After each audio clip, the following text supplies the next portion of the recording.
adjusting my mom brain with getting back to, parang whatever level, English proficiency level I had, or whatever I had before na parang nawala. It really helps me with, so, the materials and the way coming up with approaches on how to effectively teach your students, that is challenging. And I think, parang it challenges the brain at the same time. So it makes my brain work, yung ganon. So, and at the same time, also, I get to teach my son. Whatever I teach my students, I also get to impart with my son. And kumbaga, the way I teach my students is like my practice stage. So when it comes to teaching my son, that's the best performance I can give. Kunyari, pag ulit-ulit mo nang tinuro, for example, one topic, diba? You get to develop ways on how to mas easier and faster na ma-absorb or mai-transfer yung knowledge sa learner. So, yun na, pagdating sa anak mo, yun, performance level na siya.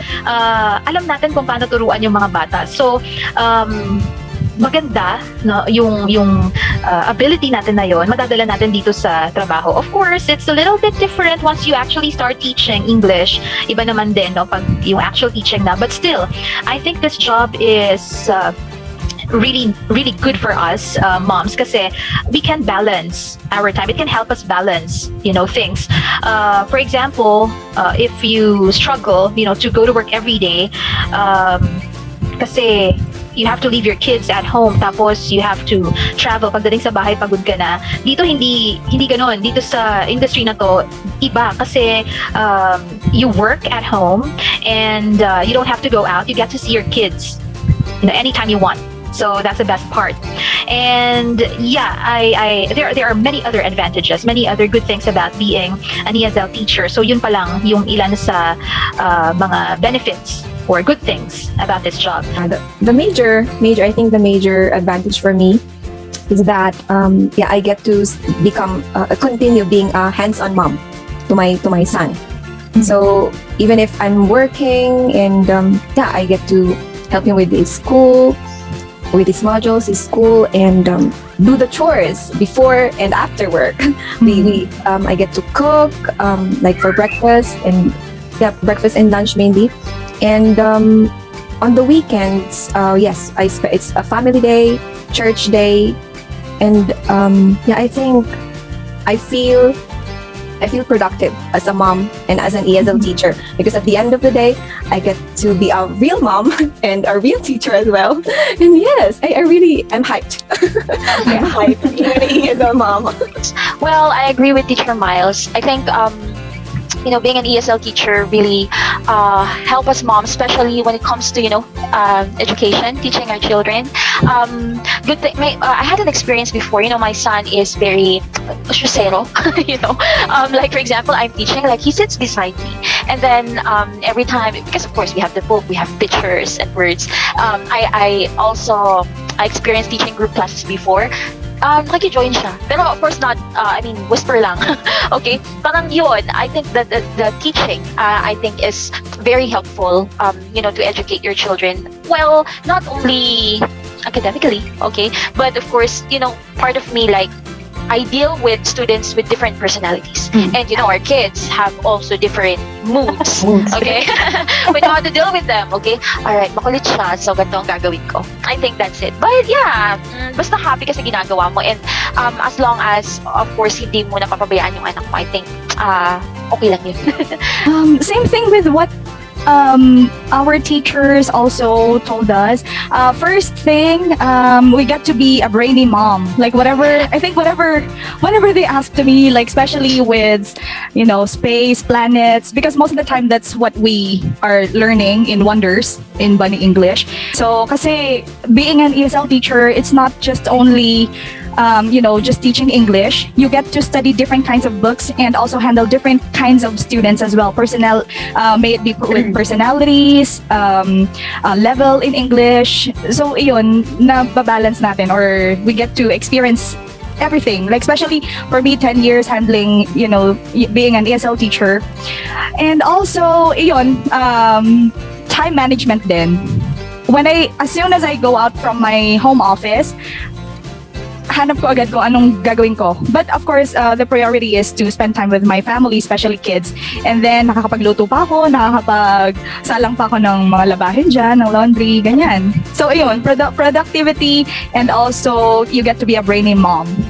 I think for me, being an ESL teacher working from home makes me worry less. It's like I don't need to worry about my son. I don't need to worry what's happening at home because I'm at home. I'm earning while I'm at home, and I don't need to worry anything about, especially my children. So I think that's very advantageous for us because we can work, we can teach at peace. Aside from being brainy mom, as you said. It's actually, yes. We absorb a lot of things, and at least we can also share them to our children. So if they ask, I know, hindi na kailangan i-Google. Yeah. Yun po, yung being worryless and being brainy. How are your partners supporting you in this teaching career, and what was their impression on this thing that you do? Because you had to, of course, you cannot become a full-time mom. You have to take good care of your career. You have to teach during these hours. How did your husband accept this home-based job? Ano na yun? Well, of course, my husband played a really big role in the decision making. The decision of giving up working when I gave birth was not a voluntary decision. But I mean, between the two of us, syempre mas stable kasi siya. I mean, he's been teaching in the university for magti 10 years na ata. So, syempre mas stable yung sa kanya and mas progressive, kumbaga.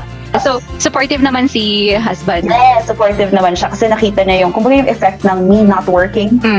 It made me crazy. Or parang not myself. I missed myself a lot. Parang ganon. At the same time, not naman wanting to abandon yung motherhood, being a mom or my child, and the responsibilities that comes along with it. But I think nakita niya yung effect ng, having to really not just work but to do what I love to do, what I'm good at. So he's very supportive. And even his parents, I'm really thankful. His parents are the ones who are helping us. I'm far from my family, so My partner is very supportive then when it comes to my job. When I'm working, like, natin stumbuin si mama kasi nag-work siya. Parang ganun. And yeah, he's very supportive, lalo nung kapapanganak mo, of course. He took care of the baby and everything. Like, he even cooked food for me. Ganun. So, yun lang. Tag-team partners lang kayo. And now, kahit napuyat siya, still wakes up early, take care of the baby. So, yun lang. You just need to understand each other. And of course, mag-adjust the schedule. Of course, you both of you, sa part niya, of course, he's the padre de familia. He needs to work as well. And alam niya na ito is, teaching is, I love teaching. So, kahit nasabi niya siguro, magtigil ka na, take care of the kids. Say no. Ayoko.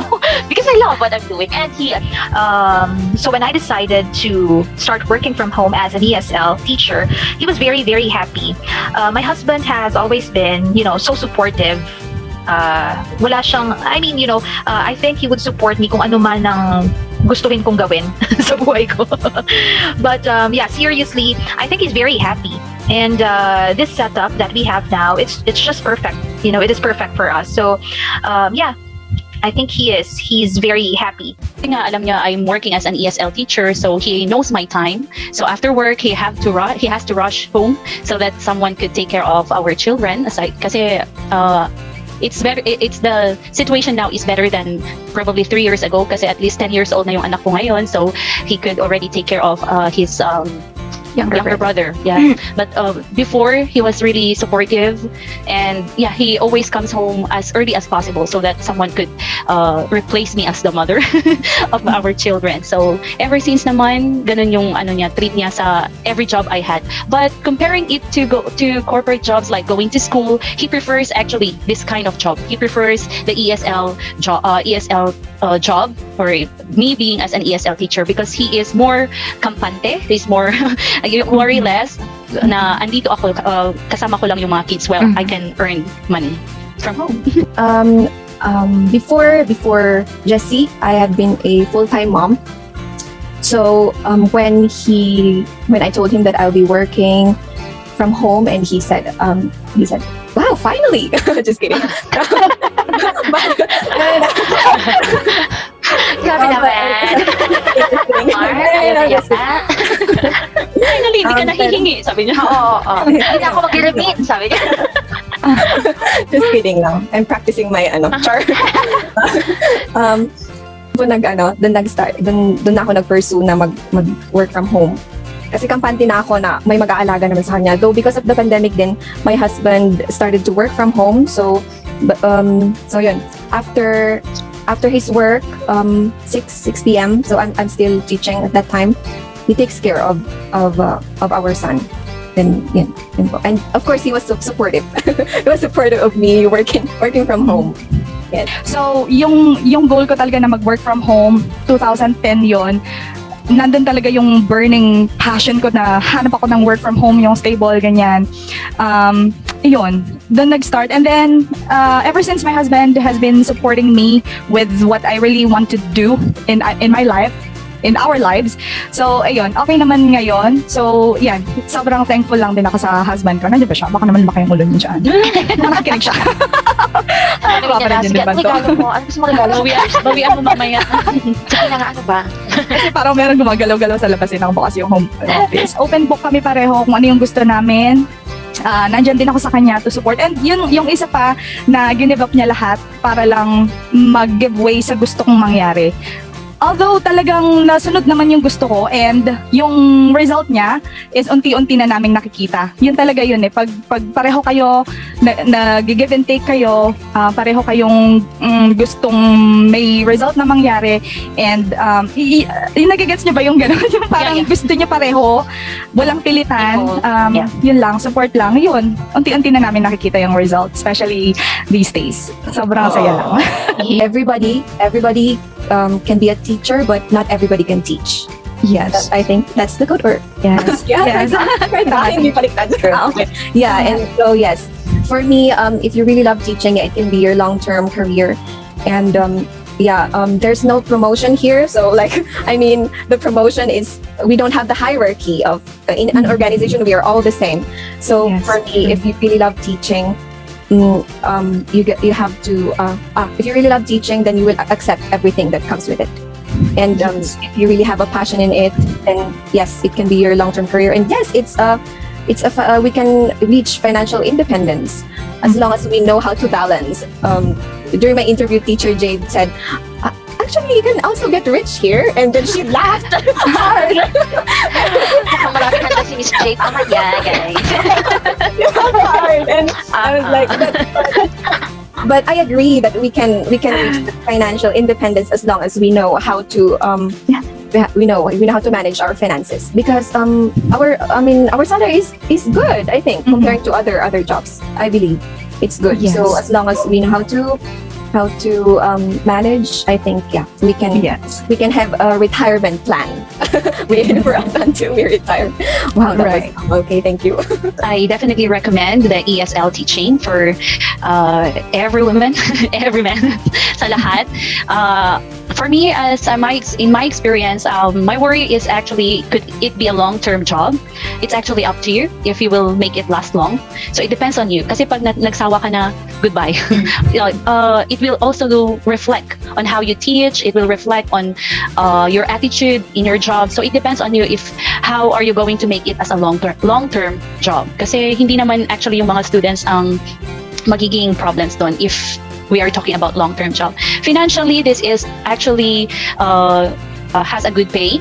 So I also think of the mothers who are sacrificing their being mom who are in the other countries. Like, gusto kong sabihin sa kanila, come home and have the ESL job. Yes. At least hindi man ganun kalaki talaga yung sahod, pero at least you can do both. You're being a mom and then hindi naman ganun kababa yung salary natin as ESL dito sa Pilipinas. So I can say that we are being paid well. I mean, we are being paid well. So yeah, I recommend this too. And then also, if you really want to do other jobs, meron naman tayong part-time jobs, as you have said. So I also have experience working in corporate, like at school, while having my ESL. So you can do both at the same time. Basta you love what you're doing. Kasi it will not really show na na-stress ka or napapagod ka, gano'n man kadami ang yung ginagawa. Basta you love what you're doing. Definitely yes. Okay, so of course wala namang trabahong madali. No, I think all jobs are difficult. Okay, pero the advantage of working as an ESL teacher is that first, English is officially our second language. So I think most of us grew up, learning English at school, and nadala natin yon hanggang pagkatapos, in college, and then after graduation, na-expose tayo dun sa language. So we are very comfortable with, using English. And aside from that, as a mom, I think it's natural for us to know how to teach kids. Okay, I've been in this industry for 7 years now. I've been teaching for more than 12 years. So 7 years doon, dedicated yon sa pagiging ESL teacher ko. So I think, yes, okay, this is stable. Pang long term din. Okay, financially stable, yes din, lalo na kung masipag ka. Nasa sipag din yan. So, eto na lang, just to give you an idea, I am able to pay for my car, and malapit ko na siyang matapos bayaran. Konti na lang, crossing my fingers, I know I can finish paying for the car. Malapit na siyang mapasa akin ang tuluyan. So yeah, okay, to answer this question, yes, it can be financially stable. Siyempre, depende rin sa paano mo i-budget yung kita mo. Lahat naman ng jobs. Up to you, okay? And it's still, it depends on the situation, of course. Hanggang kaya mo. Then, as long as the job still wants you, then of course, for me, I will go for it. If we're talking about the bread and butter, yes, I think so. As long as you know how to manage as long as you know how to budget. Hanay naman tayo, alam natin yan. Okay. Ako sa sarili ko talaga na magtagal sa ganitong industry because obviously I love it. Well, I recommend ESL teaching online and work from home. This kind of setup, definitely, yes, I would. One thing about ESL teaching is if you know how to unlearn and if you are willing to learn, then your teaching can be smooth.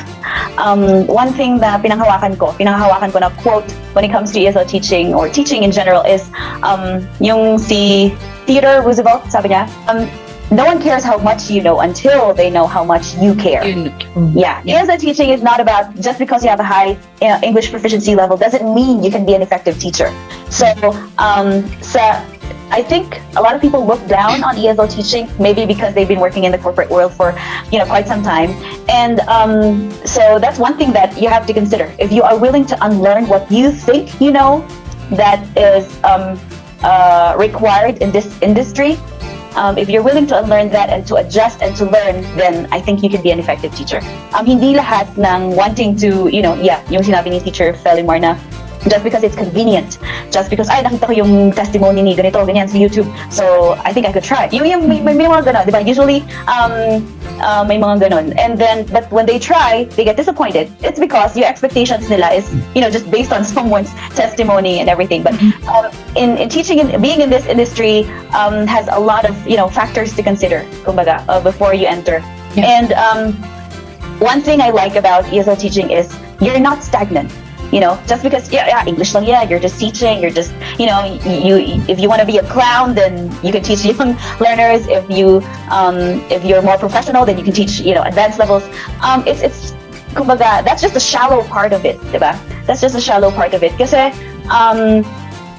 in this industry, if you want to earn more, then you have got to upskill, diba? Because there's a lot of opportunities, yes, that's true, but at the same time, the competition is tough. So if you want, you have got to upskill. And what I like about teaching in ESL is, you keep learning, you keep upskilling. There are skills in you that are being honed that are actually skills that are required in other industries. You want to be a VA, you want to do transcribing, all those things. So, you're not only teaching and earning money from the comfort of your home, but you're also honing those skills that you might be able to use, in other fields. For example, if you want to, kumbaga, branch out, diba? So, yun, training na din ang ESL teaching. There's a lot I can say, oh my goodness.